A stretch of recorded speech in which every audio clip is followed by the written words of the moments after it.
Self-doubt can hold people back from reaching their full potential, whether in their careers, relationships, or personal growth. Confidence is a skill that can be developed, but what are the most effective strategies to overcome negative self-talk and build lasting self-assurance?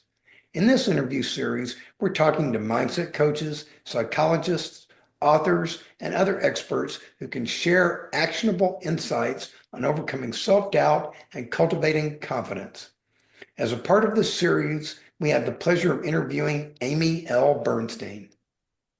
Amy L. Bernstein is an author, book coach, and former award-winning journalist who has walked with doubt her whole life. Even after earning awards for her master's thesis and then her journalism, Amy couldn't quite call herself a writer.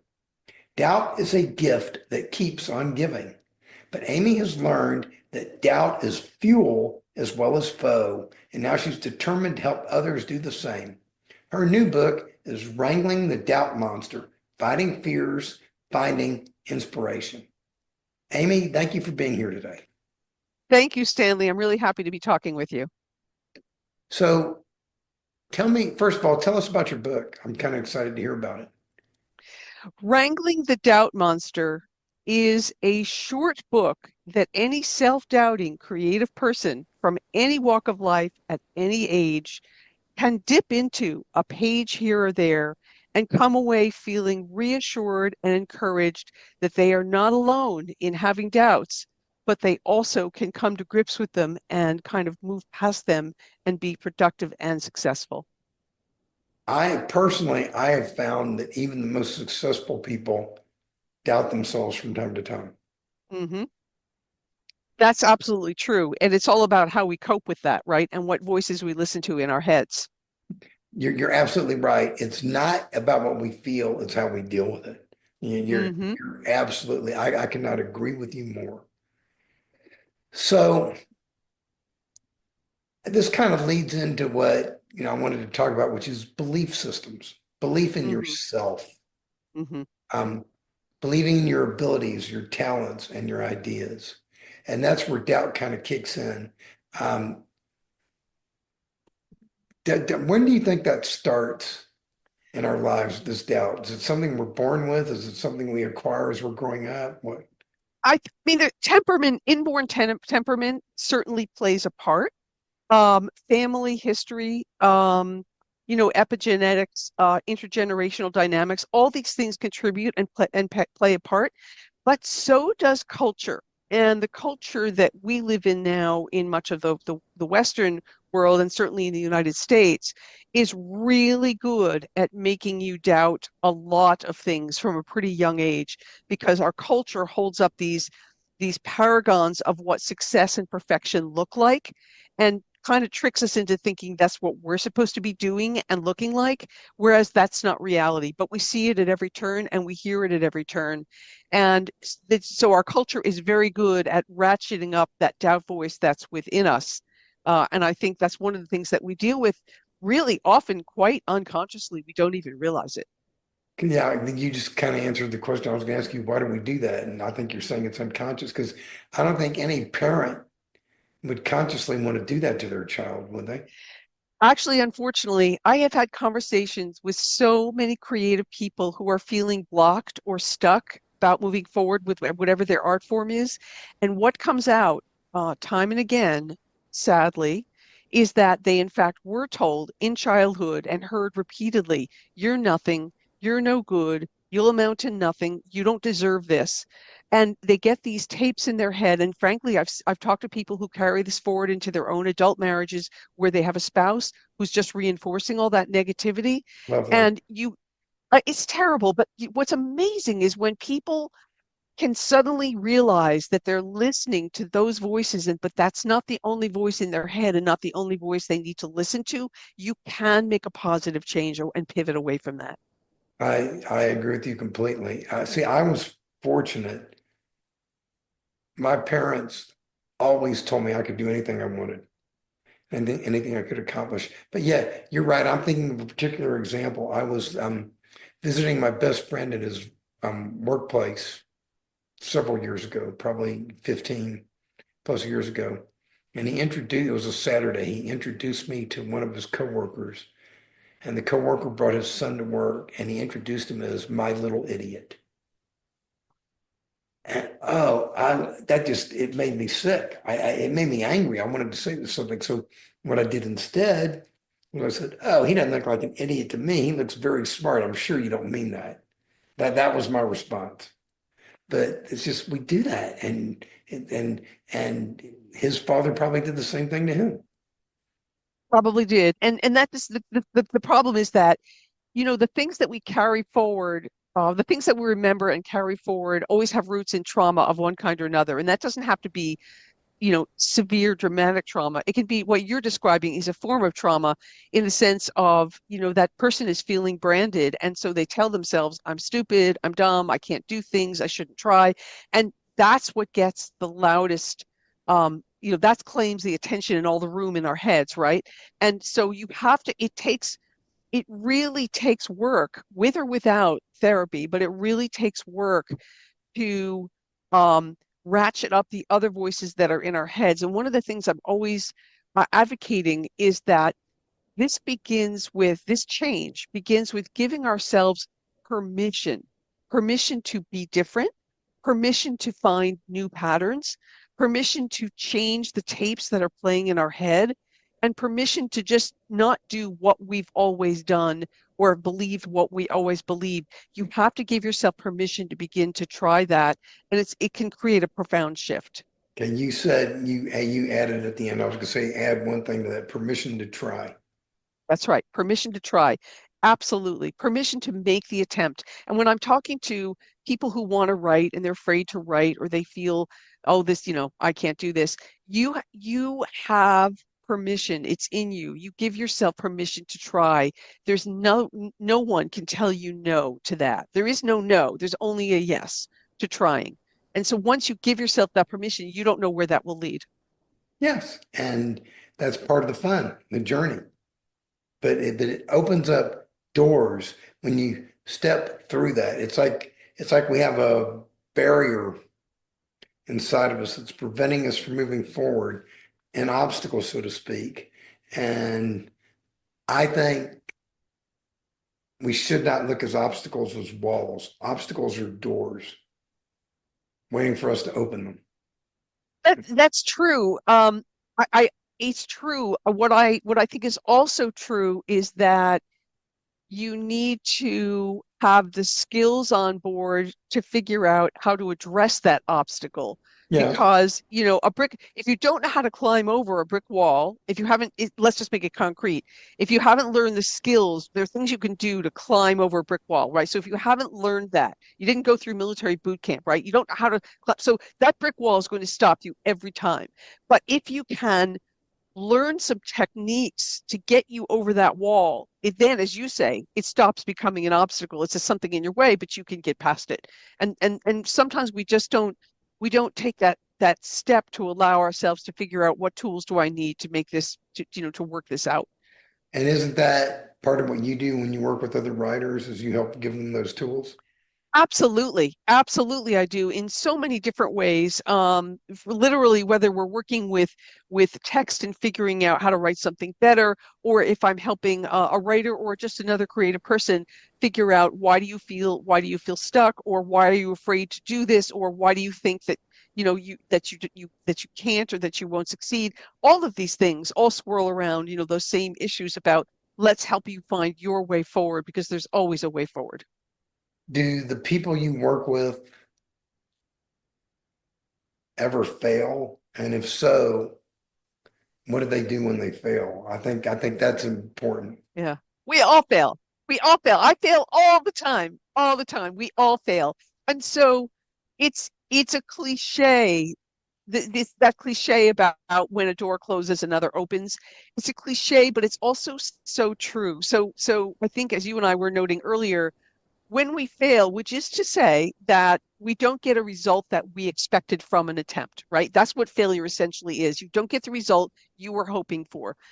That doesn't mean that you can't try another way, go about something, or change the goal, or change your expectation about the outcome. I mean, failure is a temporary situation.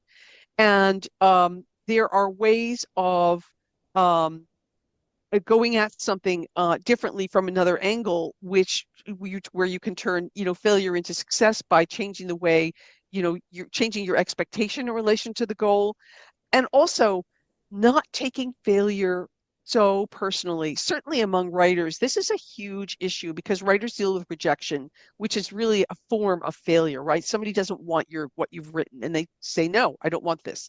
And that So hurt, and that hurts. it hurts, but it isn't really as personal as people make it out to be. And failure is not a judgment on you or your talent or your capacity or your capability. Failure is simply a reflection that you haven't cracked a particular nut yet, or that you didn't match the effort to the expected outcome. And so it's really about a realignment, right? It's all fluid.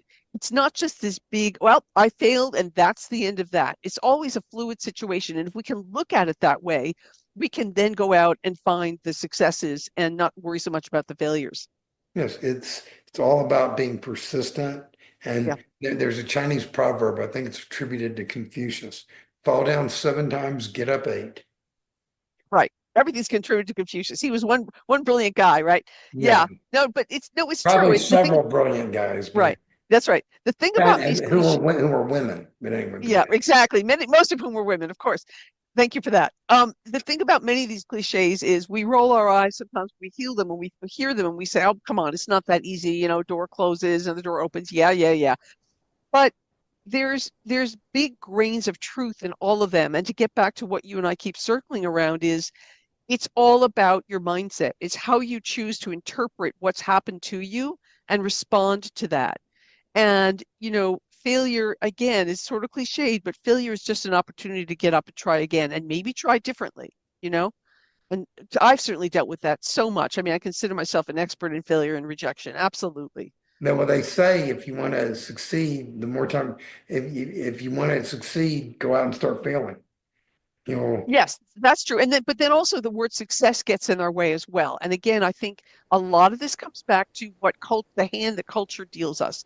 Culture shows us very narrow forms, definitions of success. It's money, power, title, celebrity and prestige, hmm popularity, right? It's all these things, right? But success is so many other things. It's trying something new that you were afraid to try. It's driving across the bridge when you've been afraid to drive over an open body of water most of your life. hmm It's completing a novel at the age of 70 when you had been trying for 50 years to write that thing and you never managed, and then you finally did. Success is so many different things, and we need to embrace these other forms of success as important and valid, and not just look at the ones that culture feeds us. And the path to success is never a straight line. That's very true for most of us. Yes. It's yes, but that's one of the problems with social media these days. We see the end product, the glamour. Oh, look at this trip they took, or That's right. whatever, That's right. and you don't see what went into the journey to get there. And then when we do that, we start comparing ourselves to others, and that makes us feel bad too. And I think there's a saying. I think the only person you should be trying to beat is yourself. And Right. and that saying is 2 words: beat yesterday. Be a little bit better today than you were yesterday, a little bit better tomorrow than you were today. Japanese Yeah. Kaizen. Yes. And yeah, yes. Let me give you a yes and response to that. I think that for people who are very, very goal directed and very goal driven, that mantra works. But there are also many people who feel threatened and or beaten down by that because it feels Okay. overwhelming. So people can bite off. And one of the things I always advocate is when you're looking to make any kind of a change in your life, start small. Just start Agreed. small. It can Agreed. be it can be a really small step. And we don't have to set goals that feel so big they automatically from the get-go feel insurmountable or relentless, or we can take a step back from that. And that's again sort of, we have a culture that's very geared toward intense productivity. And when you're in creative fields like I am, productivity has different meanings. I mean, productivity doesn't mean that you wrote 10,000 words today or this week or whatever. Productivity can mean that, you came up with a great idea that you're excited to start to work on or something like that. Absolutely. And when you talk about small increments, and I look back on my personal journey is one of weight loss. Hmm. And I look at my weight loss journey over the last 16 years. I'm now in year 17. And if you would have told me back in 2009 that I would be where I am today, I don't think I would have believed you. Right. But by making small improvements along the way, and I might not have even tried. If I said the goal is to get to where I am today, I would have gone, oh, that's too much. And that's part of what I run into when I um, talk with people about weight loss. They go, oh, Stanley, I can't do what you do, or I don't want to do what you do. And my response to that is, you don't have to. Right. All you have to do is what works for you. For you. Right. Let's sit down, figure it out, and what works for you, and put something in place. And and as long as you're making improvements, you're going to get better. Your life's going to get better. Your situation's going to get better. Your health is going to get better. And I imagine that applies in the world of writing too. A version. Yes, absolutely. Every writer, if you just take writing specifically, but it's really every artist or every creative person, we all have our own processes, right? We all have our ways of motivating ourselves. We all have our ways of, sitting in that chair or standing at the easel or whatever it might be. And it's not helpful to all, I mean, it's one thing to be inspired by others, but it's not helpful to look at others and think, well, I'm not doing X the way that person's doing it, therefore I must be doing it wrong. Because we really do all have our own sort of inner compass that's going to direct us to find the path that we need to be on. And so gets back to comparisonitis and how destructive that can be because you're not that other person. You're not going to do what they do and be who they are. You have to really find your own way forward. Absolutely. Um, can we talk about motivation for a minute? Um, Mhm. Motivation is key to getting started, especially in a field like writing, but it's going to fade. It's hard to stay motivated forever.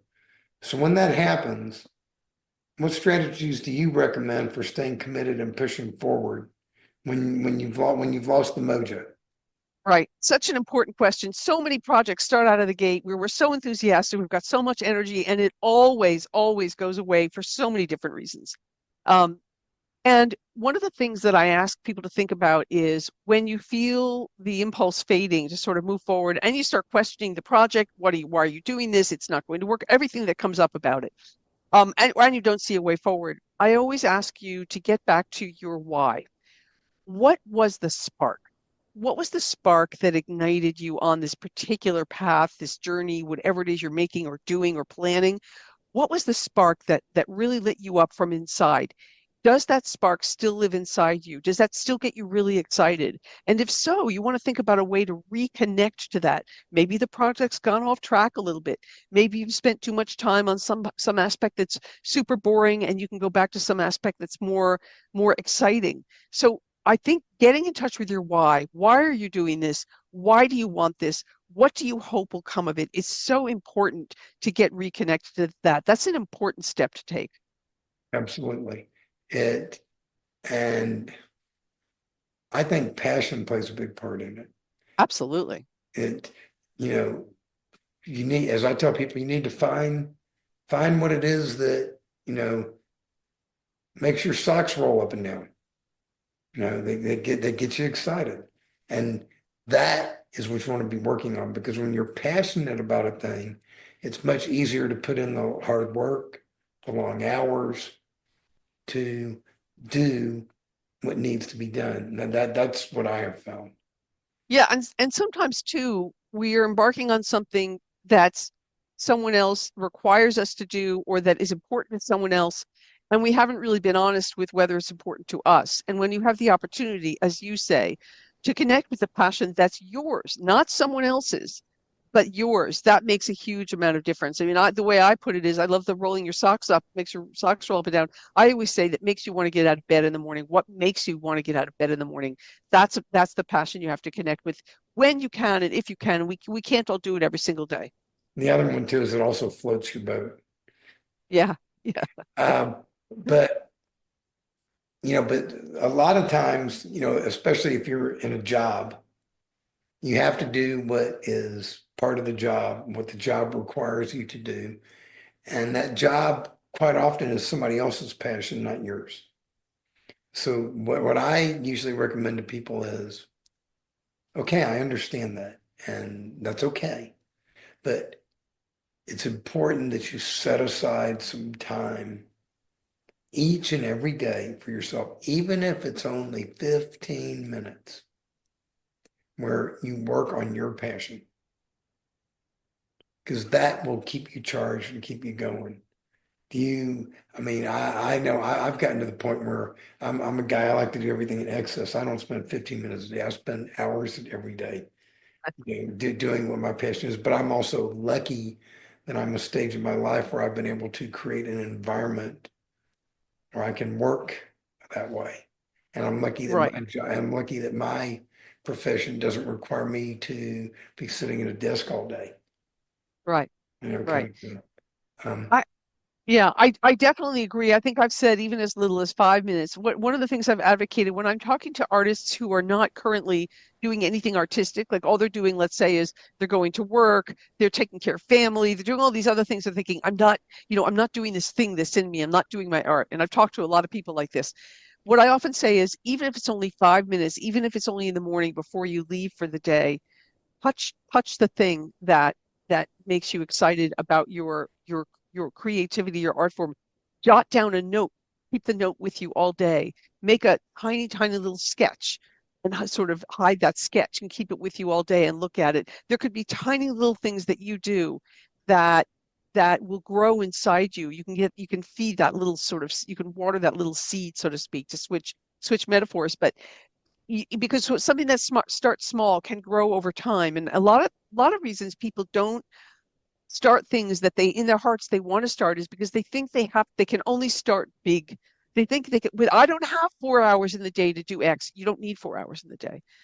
If you can have 5 minutes to just begin to cultivate that habit of mind or attention to this thing that excites you, you'll find ways to grow it little by little. Maybe not as quickly as you want, but you will. You don't have to start in a big way, right? Just like people who are feeling really unfulfilled in work, for example, and sort of have that deadened feeling, which happens to a lot of people, when they somewhere between 45 and 55, and they wake up and they say, is that all there is? But they don't make a change, partly out of fear because change is scary, but also partly because they think it means changing everything all at once. Well, I'm living proof that you can make little changes month by month or, one year at a time and get to a different place. And you don't have to do it all at once. So that doesn't have to be an excuse for you. I thought you were born perfect. Oh, well, that too. Um, one of the other things you talk about is gathering your allies and sidelining your adversaries. Hmm. I like that. Can you elaborate on that a little bit, please? Absolutely. We don't realize, we're surrounded by colleagues, friends, family, other loved ones, a lot of people in our lives. And not even if we care for them and they care for us, even if we have trusting relationships, not all of those relationships are going to be healthy and supportive when it comes to you wanting to make a change or try something new or embark on something creative. Not everyone is going to support that. It's really typical for, I've met all these like younger women who want to write, and their mothers say, well, what, don't do that. Go to law school. Don't do that. You don't want to do that. Why start that? That's not a good use of your time. And your mother who loves you, right, who only wants the best for you, is telling you this.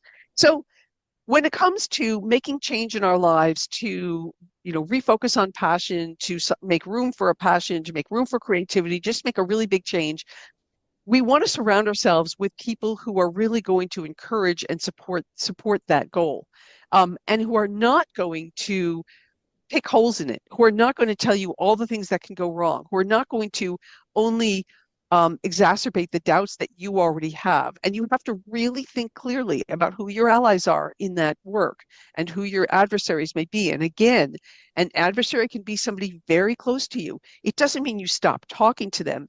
It means you have to get very carefully about who you listen to and who you really let who you really talk to about this thing that you're trying to accomplish. It's a very important change that we need to make. And one of the things I've learned is that when you do hear something like that, when somebody says something to you that is not supportive, that is nasty, you need to learn to let it go. Um, like I was at about 2 months ago, I was at a family function, and it was a huge dinner party at night, all this great food and everything. And someone comes up to me um, and says, I wasn't eating any of the food because it's not the kind of food that I eat nowadays. And they said, you're missing all the good stuff. Mhm. Gee, thanks for the supportive um, comment. And my response to them was, I gave it up for the good life. You know what, Stanley, when you hit on something that I like to talk about, which is that when that person says, "Hey, you're missing all the good stuff," there's a really important subtext there, which what's so often happening there is when we're not in lockstep with those people around us, we're doing something different. It makes people afraid. And They're uncomfortable, afraid and uncomfortable. uncomfortable, and they think, oh, you think I'm better. They think they're better than me, which is not at all where this is coming from. And you're coming from a place of great self-care. But to them, what they see is, oh, you think you're better than me. Oh, you're turning your nose up at, oh, it's good enough for me, but it's not good enough for you. And, oh, why are you so different? Why are you being so different? Why are you so contrary? All these things. So it provokes an incredibly negative response in other people and fear response. And again, it can come from a friend or somebody even closer than a friend. It can come from a spouse. And it's really important, as you say, we have to recognize that we have to see that exactly for what it is and realize, oh, I need to be with allies right now, not adversaries. I need to be with the people who understand this journey and support this journey, and they're not threatened by it. Yes. In closing, I'd like to talk about one more thing. Mhm, Um, you talk about turning doubt from an enemy into an ally. mhm, You've learned that it's not necessarily your foe, it's your fuel.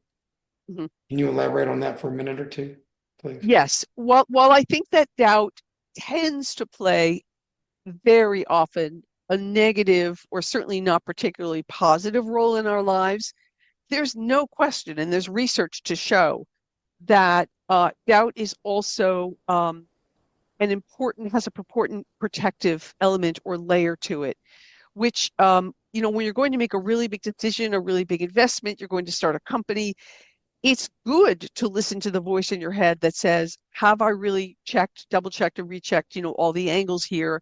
Have I really looked closely enough into X or Y? Have I thought about consequences? If I do A, will B happen? What's the likelihood of that?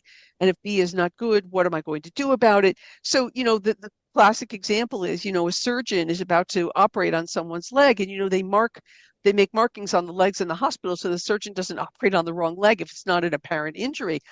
And that surgeon may pause for a moment and make sure that she sees the marked leg before, beginning the operation, or maybe she consults with someone before beginning the operation.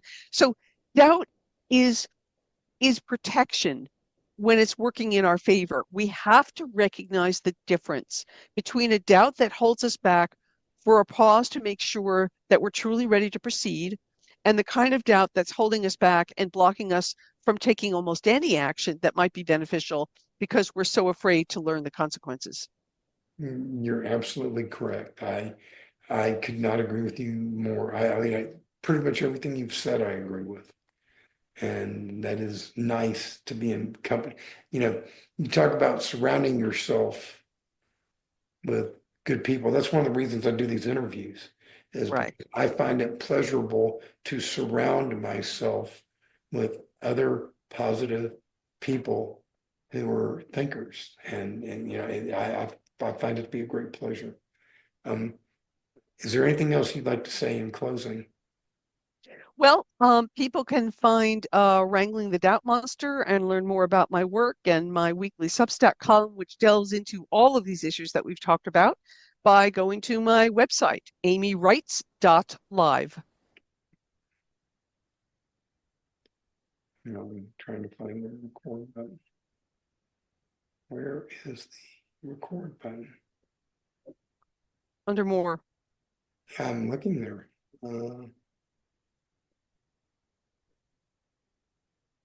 Actually, it just pops up as a start stop. There should be a button that just says at the bottom that says start stop recording it should on be. the I can bottom. see it. If you're in full screen mode. Uh, let's see. Well, I've got the participants open. Let me close that. Okay,